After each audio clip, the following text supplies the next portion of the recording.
Tonight, Akron City Council members took action on police reform, passing a resolution and legislation addressing specific police practices. It bans chokeholds like the one used on George Floyd in Minneapolis. He, of course, died after an officer kneeled on his neck for nearly 9 minutes.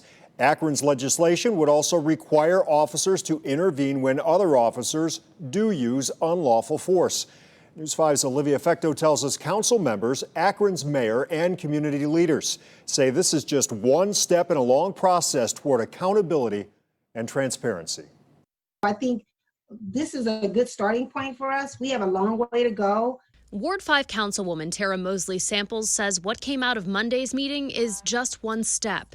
She co-sponsored the resolution to declare racism a public health crisis and sponsored the ordinance that requires officers to step in when other officers use unlawful force. When you see something, it is mandatory that you say something. The ordinance also bans chokeholds in policing. Ridding of the chokehold and the knee to the neck, anything that's going to constrict the airflow in and out of a person's body, totally prohibited.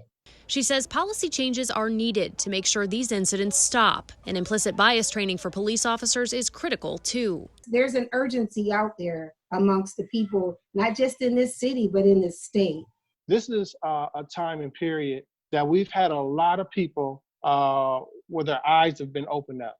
E.J. BRINSON with the Summit County Think Tank Coalition said his hat is off to the mayor and council for addressing these issues at an important time. We don't want to miss the moment from protests. We want to move from protest to rallying behind something that will move our community in a positive direction.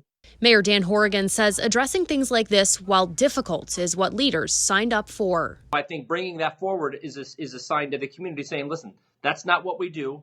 This is what we do, and this is how we're going to be accountable and transparent for it. Olivia Fecto, News 5. The City Council also voted to declare racism a public health crisis. That measure paves the way for the mayor to create a special task force. It would work to develop a 5-year plan to address inequity in the city. Summit County will consider a similar measure next week, the same issue now being discussed right now by state lawmakers. The mayor of Canton is vowing to review police use of force policy in his city, too. Mayor Thomas Burnaby says he is fully behind the 8 Can't Wait campaign, which spells out 8 areas of reform. The policies include exhausting all other means before shooting, reporting all use of force incidents, and banning chokeholds and strangleholds. The campaign also calls for police departments to stop shooting at moving vehicles and to require officers intervene when they see another officer using excessive force. Mayor Burnaby says his city is already making progress on almost all of those points. He says there is always more work to be done. On Sunday, a group of city leaders in Minneapolis announced they intend to defund and dismantle the city's police department after the death of George Floyd. Cleveland city leaders say they've started hearing similar demands over the weekend from hundreds of people. 5 on your